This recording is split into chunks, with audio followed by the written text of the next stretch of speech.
The past makes but one demand, and that is that we remember. So let's do that today. America's last great American once said, "It seems to me I can hear God saying, 'You're too arrogant, America. And unless you change your ways, I'll rise up against you and snap the backbone of your power and place it in the hands of a nation that doesn't even know my name.'" And of course, that last great American that I'm talking about is Dr. Martin Luther King Jr., whose birthday just passed earlier this month. And I definitely wanted to weigh in on that subject because it's an important subject. This was our nation's Prince of Peace, King of Peace, the nation's foremost advocate of peace and activist for peace and justice. That's all he stood for. I mean, peace. And yet, despite that racist dog, that dirty pig, Herbert Hoover, the director of the FBI, said that he was the most dangerous man in America. And he said he was the most dangerous man in America because of his ability to summon the masses, which he had demonstrated, right, with the March on Washington. In April 1967, he gave a speech decrying the war in Vietnam. And I believe that more than anything else, is the reason that the FBI took him out. And if you have any doubt that there was a conspiracy that led to his assassination, I mean, it's documented. The family went to court, civil court, sued, and they concluded there was a conspiracy that involved local, state, and federal and government entities. So that would be something very interesting, if you're interested in doing further research. So April 1967, he gave that speech against the war in Vietnam. 1 year later, almost to the exact day that he gave that speech, is when he was assassinated at the Lorraine Hotel. I had to pull my notes out for this one. Now, here's some of the things that King said in that speech that he gave in April 1967 at Riverside Church. He said, "I knew that I could never again raise my voice against the violence of the oppressed in the ghettos of America without having first spoken clearly to the greatest purveyor of violence in the world today, my own government." Wow. And it's still true to this day. Said, "No one who has any concern for the integrity of life of America today can ignore the present war. This madness must stop, and I'm calling for a radical departure from the destruction of Vietnam." And that's exactly what it was. We went in there and slaughtered over 3 million Vietnamese. "If America's soul becomes totally poisoned, part of the autopsy must read Vietnam."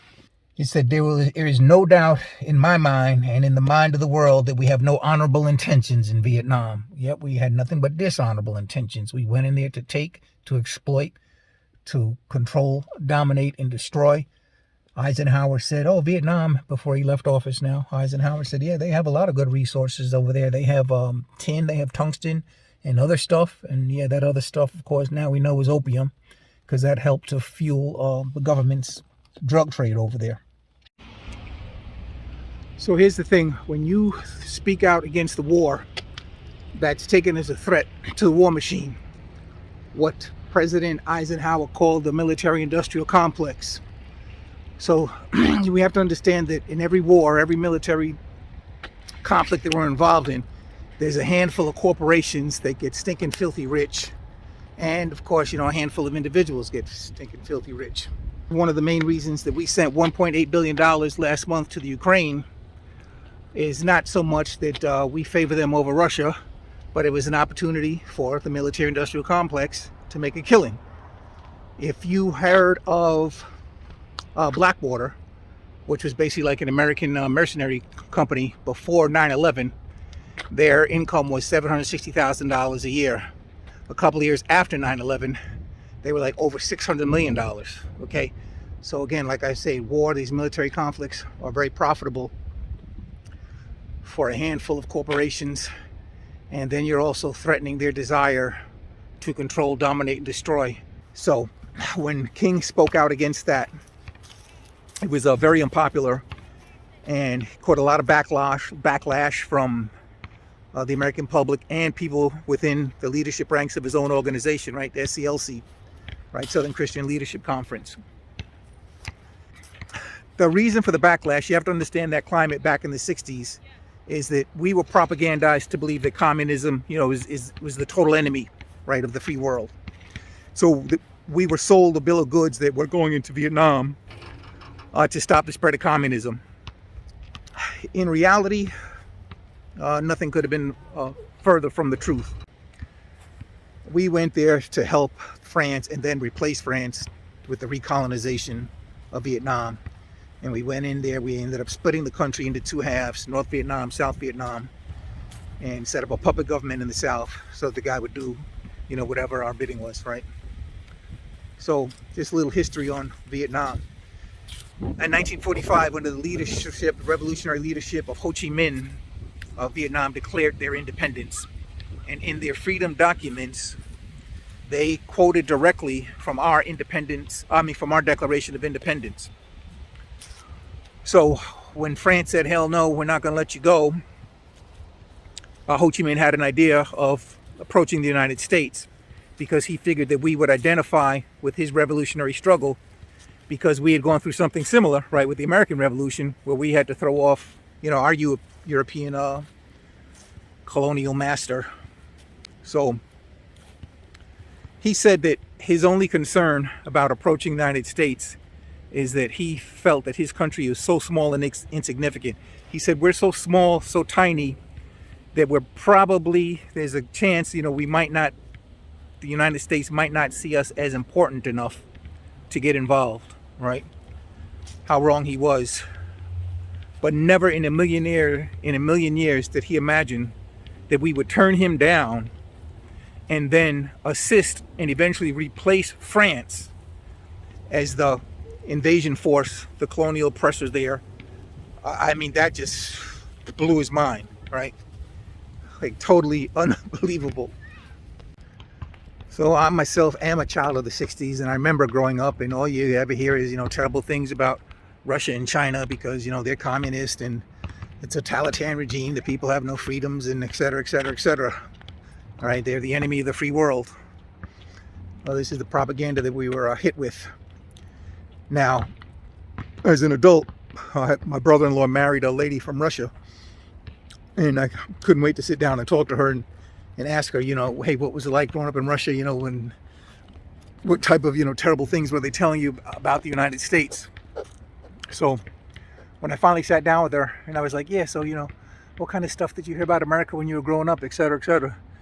She said, oh, you don't hear that much. You just hear like, Fifth Avenue is lined with $100 bills. And I'm like, what? And she's like, yeah, that's the type of thing that you would hear, growing up. And then I realized, like, wow, we, the American people, are actually more heavily propagandized than this, so-called evil force in the world, this communist totalitarian regime. Let me ask you something. Those of you that claim to be Christian, so that means that you follow the teachings and the example set by Jesus Christ. So how can you claim to be someone that follows the teachings and the example set by Jesus Christ and still support war? War is an abomination in the eyes of God, and it's one of the worst blights, probably the worst blight on modern humanity. And Dr. King felt this. He felt this to the core of his soul, which is why he took a principled stand on April 4th, 1967, and spoke out against the war. In April 4th, 1968, exactly 1 year later, he was assassinated in a conspiracy. That's too much coincidence for me, and I believe it was a message sent out by the power structure, a message for those with eyes to see.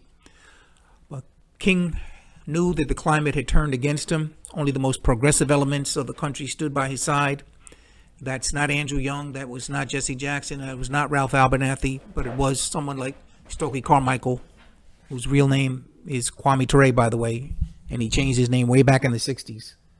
So he knew the climate had turned against him, and that's why he said that in the end, I will not remember the voices of my enemies, but only the silence of my friends. He sensed that the end was near, We know that because of the speech he gave in Memphis the night before he died, where he said that, well, he's got a lot of things he said that night, but one of the things he said is that we've got to give ourselves to this struggle until the end. And that's exactly what he did. He didn't just make a contribution to the struggle. He made a commitment. And in the end, the price of freedom was death. He said, that night he said, we've got some difficult days ahead, but it really doesn't matter with me now because I've been to the mountain. Like any man, I would like to live a long life. Longevity has its place, but I'm not worried about that now. I just want to do God's will. And he's allowed me to go up to the mountain, and I've looked over and I've seen the promised land. I may not get there with you, but I want you to know tonight that we as a people will get to the promised land. For my eyes have seen the glory of the coming of the Lord. I want to leave you with one more thought. When I brought Stokely to the campus of Columbia University some 40 years ago, whenever that was, he said, how many of you love the late, great Dr. King? So all the hands in the audience go up. And he said, the man wrote 5 books. How many of you have read even one of them?